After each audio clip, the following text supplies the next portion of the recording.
So input editor Chidambaram ఉన్నారు మరింత సమాచారం అందించడానికి.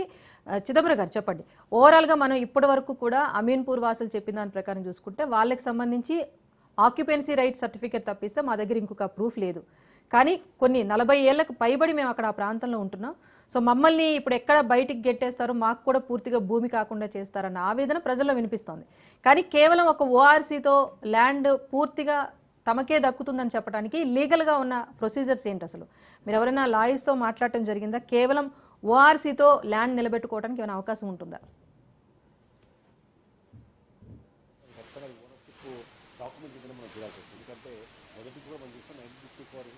ఏదైతే పీటీ యాక్ట్ ప్రకారం కూడా ఒకవేళ నిజంగా పీటీ యాక్ట్ ప్రకారం వాళ్ళు ఒకవేళ క్లెయిమ్ చేసుకున్న ఆ భూములు రెవెన్యూ పరిధిలో ఉన్న దీని ప్రకారం ఇచ్చేయచ్చు, అది ఆప్షన్ ఉంటుంది. దాని ప్రకారమే గతంలో కూడా ఓఆర్సీల కోసమే ఎక్కువ శాతం డిస్కషన్ జరిగింది. ఆ తర్వాత కొన్ని అమెండ్మెంట్స్ వల్ల ఓఆర్సీలు ఇవ్వడం అన్నది ఆపేసిన పరిస్థితి మనకు కనిపిస్తుంది. స్పెసిఫిక్ గా ఇప్పుడు ఎవరైతే సుల్తాన్పూర్ గురించి మాట్లాడుతున్నాం, అందులో 722 ఎకరాలకు గాను, అంటే 722 ఎకరాల 20 గుంటలకు గాను 242 ఎకరాలకు సంబంధించి ఎలాంటి డిస్ప్యూట్ లేదు. దానికి సంబంధించిన ఓఆర్సీలు దాదాపుగా ఇష్యూ చేసి 30 సంవత్సరాల పైగా దాటిపోయింది.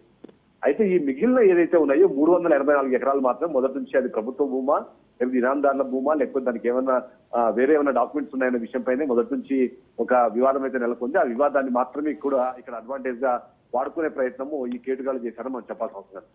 ఎందుకంటే దీనిపైన 2001 నుంచి 2 రిట్ పిటిషన్లు పెండింగ్ లో ఉన్నాయి. అందులో ఒకటి ముఖ్యంగా చూస్తే 2001లో నరసింహారావు ఆయన ఒక రిట్ పిటిషన్ దాఖలు చేశారు. అంతేకాకుండా మరో ఇద్దరు, ఛాయాను అలాగే ఇంకొక వ్యక్తి, మొత్తం ముగ్గురు 2 రిట్ పిటిషన్ల ద్వారా ఈ ప్రాపర్టీ మాకే చెందుతుంది. ఎందుకంటే 1986, 1987 లో ఓఆర్సీలు రిలీజ్ వచ్చిన ఓఆర్సీలు బేస్ చేసుకొని మేము కొన్నాం కాబట్టి మేము కొన్న ఆస్తులు మాకు దక్కాలి.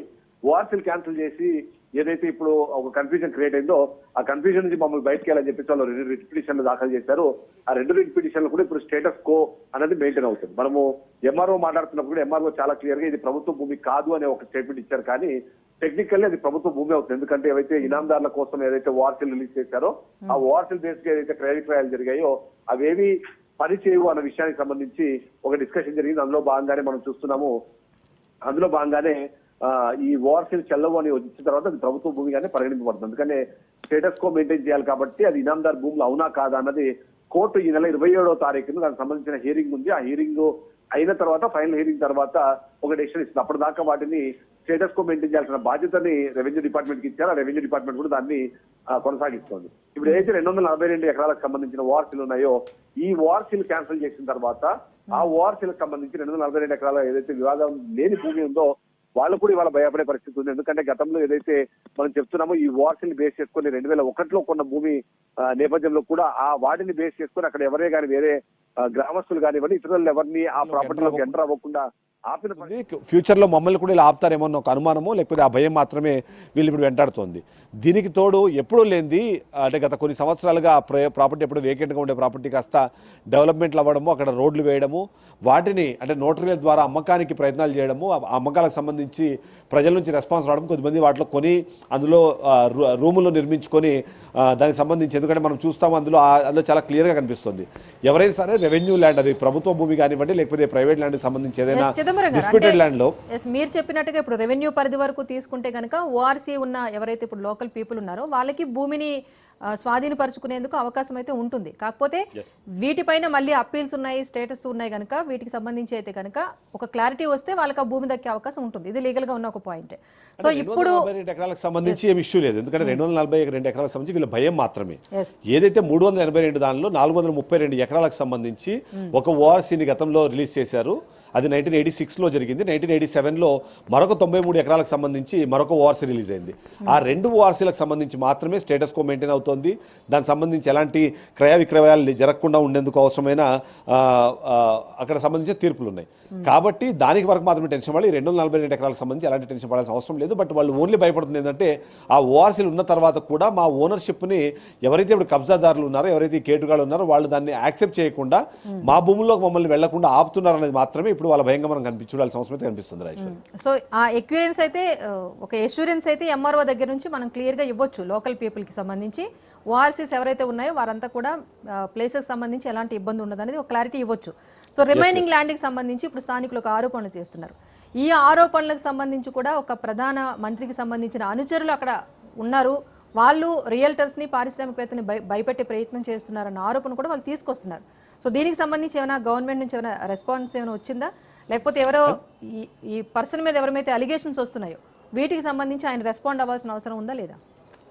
అయితే దీనికి సంబంధించి మనం చూస్తే ఏంటంటే ఒక 3 months బ్యాక్ నుంచి మనం ఈ కేసు మనం ఒకసారి మనం గుర్తు చేసుకుంటే ఏంటంటే ఎప్పుడైతే ఈ కబ్జాలకు ప్రయత్నం జరగడం, అందులో భాగంగా రూములు, రోడ్లు అవన్నీ వేసే ప్రయత్నం చేయడం కానివ్వండి, చుట్టూ ఒక బ్లూ కలర్ షీట్లు అన్నింటినీ ఏర్పాటు చేసి ఈ ప్లేస్ని ప్రభుత్వ భూమి అని ఏదైతే ఉందో వాటి నుంచి సపరేట్ చేసే ప్రయత్నం చేశారు. చేసినప్పుడు దీనికి సంబంధించిన కొన్ని కంప్లైంట్స్ ప్రభుత్వంతో పాటు డైరెక్ట్గా రేవంత్ రెడ్డికి కూడా వెళ్ళిన సమాచారం మనకుంది. అందులో భాగంగానే వెంటనే ఆయన సీరియస్ అయ్యారు. ఇలాంటిది ఏదైతే ప్రభుత్వ భూమి అవునో కాదనే డెసిషన్ అవ్వకముందే ఇనాందారుల భూమి అయినా సరే అది కబ్జా కోరల చేతిలోకి వెళ్ళకూడదు, స్టేటస్ కో మెయింటైన్ అవుతున్నప్పుడు అక్కడ రోడ్లు వేయడం కానివ్వండి, దానిపైన క్రయ విక్రయాలు చేయడం అనేది మాత్రము ఎట్టి పరిస్థితులు అలౌడ్ లేదు. దాన్ని ఎలా చేస్తున్నారన్న ఒక ప్రశ్న వెల్లెత్తిన నేపథ్యంలోనే వెంటనే రెవెన్యూ డిపార్ట్మెంట్ రెస్పాండ్ అయింది. రెవెన్యూ డిపార్ట్మెంట్ రెస్పాండ్ అయ్యి అక్కడైతే అప్పటికే పూర్తి చేసుకున్న చిన్న చిన్న కట్టాలి. ఎందుకంటే అక్కడ మనం చూస్తుంటాం ఎప్పుడైనా సరే ఇలాంటి ప్లేసెస్లో వీటిని ఆక్యుపై చేసుకునే దానికి ఎక్కువగా చేసేది ఏంటంటే ఒక పవర్ మీటర్ తీసుకుంటారు, ఒక రూమ్ కట్టుకుంటారు, దానికి పవర్ బిల్లు కడుతూ తర్వాత ట్యాక్స్లు ఏదో ఒక టైంలో దాన్ని తీసుకునే ప్రయత్నం చేస్తుంటారు. వీటన్నిటి కూడా అడ్డుకట్ట వేసేందుకు ఇమీడియట్లీ ఆ రూమ్స్ అన్నింటినీ డిమాలిష్ చేయమని చెప్పి ప్రభుత్వం నుంచి ఆర్డర్స్ వచ్చాయి. చుట్టూ వేసిన ఏదైతే కంచెలాగా నిర్మించిన ఏదైతే షీట్స్ ఉన్నాయి వాటన్నిటిని కూడా నిలమట్టం చేశారు. తద్వారా దాన్ని కాపాడే ప్రయత్నం అయితే రాష్ట్ర ప్రభుత్వం చేసింది అన్నది మనం ఖచ్చితంగా ఇక్కడ చెప్పాలి.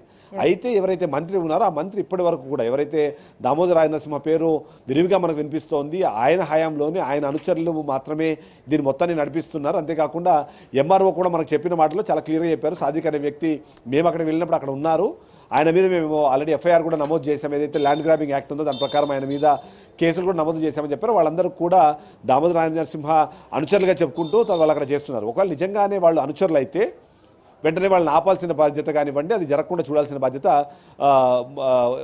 దామోదర రాజనరసింహ ఉంటుంది. అలా కాకుండా వాళ్ళు అనుచరులే కాదు అనుకుంటే వెంటనే వాళ్ళ మీద చర్యలు తీసుకోమని కానివ్వండి, ఎవరైతే ఆ ప్రాంతంలో ఆ ప్లేస్ని కబ్జా చేసే ప్రయత్నం చేస్తున్నారో వాళ్ళందరి మీద ఇమీడియట్గా క్రిమినల్ కేసు నమోదు చేయించి అవసరమైతే పీడీ యాక్ట్ కూడా పెట్టి వాళ్ళ లోపల వేయచ్చు. ఈ 2 అవకాశాలు కూడా అక్కడ ఉన్న మంత్రికి ఉన్నాయి. ఆ ప్రయత్నం ఎందుకు చేయట్లేదు అన్నది ఇప్పుడు స్థానికుల్లో వస్తున్న ఒక ప్రశ్న. దానికి తగ్గట్టుగా లోకల్ ఎమ్మెల్యేకి సంబంధించి ఆయన కూడా 1-2 సందర్భాల్లో మాట్లాడారు, ఎంఆర్ఓలతో కానివ్వండి లేకపోతే మిగిలిన రెవెన్యూ డిపార్ట్మెంట్తో కానివ్వండి, దాన్ని ఇతరుల చేతిలోకి వెళ్లకుండా ఆపేందుకు ఏదైతే అవసరం ఉన్నాయో ఆ చర్యలు మొత్తం తీసుకోవాలి అన్నదే అక్కడ స్థానికులు ఒక ప్రశ్న అయితే అదొక రిక్వెస్ట్ అయితే చేస్తున్నారు. దాంతోపాటు వాళ్ళ ఆస్తులకు సంబంధించిన ఎంత సేఫ్టీ ఉందన్నది మాకు ఒక అనుమానం అయితే ఉంది కాబట్టి దాని మీద కూడా క్లారిటీ ఇవ్వాల్సిన బాధ్యత అటు రెవెన్యూతో పాటు ఇటు ప్రభుత్వానికి కూడా ఉందన్నదే వాళ్ళ వర్షంగా మనం చూడాలి. చిదంబరం గారు ఫైనల్ ఒకటి చెప్పండి, ల్యాండ్ రిజిస్ట్రేషన్ యాక్ట్స్ ఉన్నాయి, ప్రతిదీ కూడా చట్ట ప్రకారం టెక్నికల్గా జరగాల్సిన అంశాలే కనుక ఎంక్రోచ్మెంట్ అంత ఈజీ కాదు అన్న అంశం కూడా తెర మీదకి వస్తుంది. లీగలీ మనం కొంతమందితో మాట్లాడినప్పుడు తీసుకొచ్చిన అంశాలు.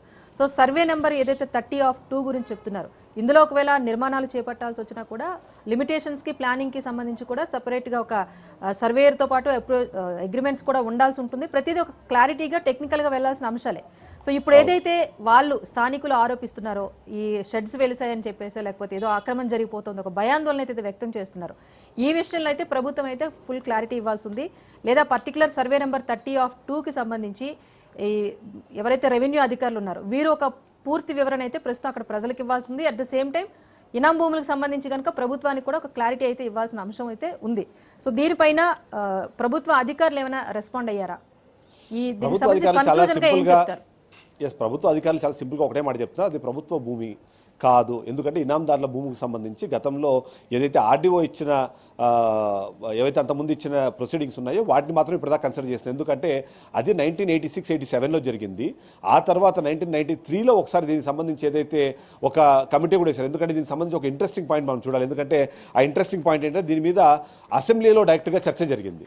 అసెంబ్లీలో అప్పుడున్న లోకల్ ఎమ్మెల్యే ఎవరైతే ఉన్నారో ఆ లోకల్ ఎమ్మెల్యే చిన్నమల్లయ్య ఒక క్వశ్చన్ రేస్ చేశారు. ఆ క్వశ్చన్ ప్రకారం ఏదైతే వీటిని పోరంబోకు భూముల కింద 722 ఎకరాలు పోరంబోకు ల్యాండ్స్ ఉన్నాయి, అందులో కొద్దిమంది హరిజనులు అక్కడ కొన్ని ఇళ్ళు ఏర్పాటు చేసుకుని అక్కడ ఉన్నారు. బట్ ఇది ఇనాందార్ భూమి అని చెప్పేసి వాళ్ళు తరిమేసే ప్రయత్నం చేస్తున్నారు. కాబట్టి నిజంగానే ఈ ఇనాందార్ భూములు అవునా కాదా అన్న ఒక విషయాన్ని అసెంబ్లీలో చేశారు. అసెంబ్లీలో మనకి legislative assembly question number 5601 of 11/12/1993 అంటే డిసెంబర్ 11, 1993లో ఏదైతే ఎమ్మెల్యే ఒక ప్రశ్న వేసినప్పుడు అప్పుడు వెంటనే ఏం చేశారంటే ఒక కమిటీని ఫామ్ చేశారు. ఆ కమిటీని ఫామ్ చేసినప్పుడు కూడా ఆ కమిటీకి ఇన్ఛార్జ్గా అప్పుడు ఐఏఎస్ ఎస్ఎన్ మోహంతిని వేశారు.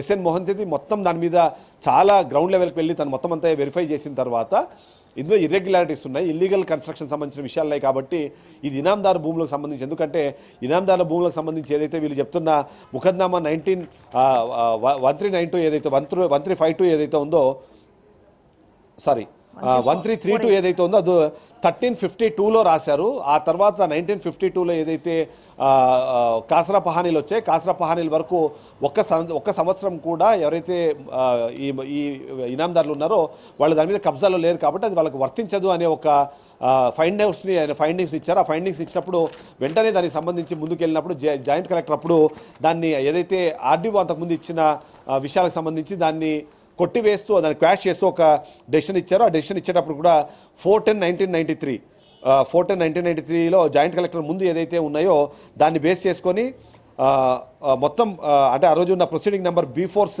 కేస్ ఫైల్ 1/83కి సంబంధించిన 2 ప్రొసీడింగ్స్ని కూడా ఆయన అప్పుడు క్వాష్ చేశారు. కాబట్టి అది ఇనాందార్ భూమి కాదు అని. కానీ 2001లో ఎవరైతే దాన్ని కొన్న నారాయణరావు కావచ్చు, లేకపోతే అలాగే ఇంకొక వ్యక్తి, అంటే ఇద్దరు వ్యక్తులు కలిసి అంటే ముగ్గురు మొత్తం దీన్ని కొన్నారు.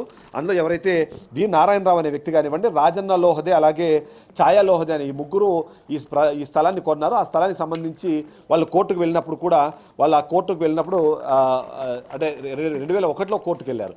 కోర్టుకు వెళ్ళినప్పుడు అప్పటి నుంచి ఇప్పటిదాకా స్టేటస్ కో నడుస్తుంది. కాబట్టి అది స్టేటస్ కో ఉన్నంత కాలము అంటే ఏదైతే జాయింట్ కలెక్టర్ ఇచ్చిన క్వాష్ డెసిషన్ ఏదైతే ఉందో దానిపైన స్టే ఇవ్వలేదు, కానీ స్టేటస్ కో మెయింటైన్ చేయమని చెప్తుంది. ఎందుకంటే అవి పరిధిలోకి రావు, అంటే అవి ఏవైతే ఉన్నాయో అవి పరిగణలోకి రావు. కాబట్టి అంతకుముందు ఆర్డీఓ ఇచ్చిన వాటిని కన్సిడర్ చేయాలనే ఉద్దేశంతోనే ఇప్పుడు ప్రభుత్వ భూమి కాదు ఇది, ఇంకా ఇనాందారుల భూమి అనే విధంగా ఎంఆర్ఓ చెప్పిన పరిస్థితి మనకు కనిపిస్తుంది. ఎంఆర్ఓ కానివ్వండి, ఆర్డీఓ కానివ్వండి, వీళ్ళందరికీ ఈ కన్ఫ్యూజన్ ఏదైతే ఉందో ఆ కన్ఫ్యూజన్కి తెరపడాలి అంటే ఖచ్చితంగా ఏదైతే రిట్ పిటిషన్లు ఏవైతే ఉన్నాయో 2 రిట్ పిటిషన్లు ఉన్నాయి, ఆ 2 రిట్ పిటిషన్లకు సంబంధించి డెసిషన్ వస్తే తప్ప ఏమవ్వదు. అంతేకాకుండా 2017లో ఏఆర్ డెవలపర్స్ అనే ఒక కంపెనీ కూడా దీన్ని పర్చేస్ చేసే ప్రయత్నం చేసింది. ఆ సందర్భంలో కూడా కోర్టు చాలా సీరియస్గా రెస్పాండ్ అయిన పరిస్థితి మనకు కనిపిస్తుంది.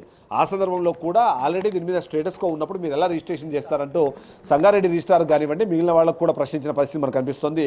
అందులో భాగంగానే చాలా క్లియర్గా అక్కడ చెప్పిన ప్రకారము రిట్ పిటిషన్ నెంబర్ 23718/2001 అలాగే 23843/2001 ఈ 2 రిట్ పిటిషన్లు కూడా స్టేటస్ కో మెయింటైన్ చేసినంత సేపు మాత్రం అది ఇనాందార్ భూముల కిందనే రెవెన్యూ డిపార్ట్మెంట్ దాన్ని పరిగణిస్తుంది. ఎందుకంటే ఏదైతే జాయింట్ కలెక్టర్ ఇచ్చిన క్వాష్ ఉందో అది పరిగణలోకి రాలేదు కాబట్టి.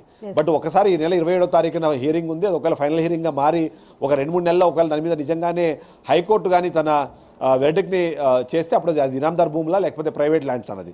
ఒకవేళ ఇనాందార్ భూములని ఒకవేళ వస్తే అప్పుడు నారాయణరావు చేసేది కానివ్వండి లేకపోతే లోహది ఫ్యామిలీ ఏదైతే చేస్తుందో దానికి వస్తుంది. ఆ తర్వాత ఈ భూముల్ని వాళ్ళు ఏం చేశారు, వాళ్ళు ఎవరికి అమ్మారు అన్నది అప్పుడు వాళ్ళు అసలు హక్కుదారులు అవుతారు. ఒకవేళ కాకపోతే మాత్రం దీన్ని ప్రభుత్వ భూమి కింద కన్సిడర్ చేయాల్సి వస్తుంది.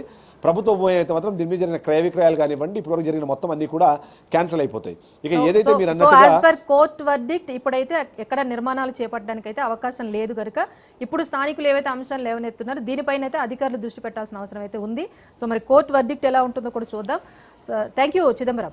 సో ఓవరాల్గా చూసుకుంటే కనుక అమీన్పూర్లో ఏదైతే సర్వే నెంబర్ 30/2కి సంబంధించి రాజ్ న్యూస్ దృష్టికి వచ్చిందో దానిపైన పూర్తి వివరాలు అయితే అందించామని భావిస్తున్నాం. కాకపోతే ఇప్పటికీ కూడా కోర్టు వర్డిక్ట్ అనేది ఫైనల్. కోర్టు దీనికి సంబంధించి స్టేటస్ కంటిన్యూ చేస్తుందా లేకపోతే ఇనాం భూములుగా పేర్కొంటే కనుక అక్కడ స్థానికేతరులు ఏవైతే భయాందోళన వ్యక్తం చేస్తున్నారో వాటికి తావలేదు. ఎంఆర్ఓ కూడా చాలా క్లియర్గా చెప్తున్నారు, ఓఆర్సీ ఉన్న వాళ్ళకి ఆ భూమిని అప్పగించే ప్రయత్నం జరుగుతుందని చెప్తున్నారు. రిమైనింగ్ ఏదైతే 369 ఎకరాలకు సంబంధించి ల్యాండ్లో ఎలాంటి నిర్మాణాలు కూడా చేపట్టడానికి లేదు. కానీ ఈ క్రమంలో ఒక బడా నాయకుడి పేరు తెర మీదకి వస్తుంది కనుక ఆ వ్యక్తి స్పందించాల్సిన అవసరం ఉంది. At the same time government కూడా సర్వేయర్స్తో ఆ ప్లేస్లో సర్వే చేయించి పర్టికులర్గా రిజిస్టర్డ్ ల్యాండ్ కింద ఒక ప్రభుత్వ భూమిగా ఇనాం భూమిగా గుర్తింపు పొందుంది కనుక దీనిపైన అధికారంలో ఉన్న కాంగ్రెస్ పార్టీ కూడా రెస్పాండ్ అవ్వాలి. అక్కడ స్థానికులకు ఒక సమాధానం ఇవ్వడంతో పాటుగా వివాదాస్పద భూమి కనుక దీని మీద ఒక క్లారిటీ ఇచ్చే ప్రయత్నం కూడా ప్రభుత్వం చేయాలి అన్న అంశమే ఇప్పుడు తెర మీదకి వస్తుంది. దీనికి సంబంధించి ఇంకా ఒక పూర్తి క్లారిటీ వచ్చే వరకు కూడా రాజ్ న్యూస్ అమీన్పూర్ వాసులకు అండగా ఉంటుంది. దీనిపైన చర్చ కూడా 7 PM నుంచి కూడా కొనసాగుతుంది. Keep watching Raj news.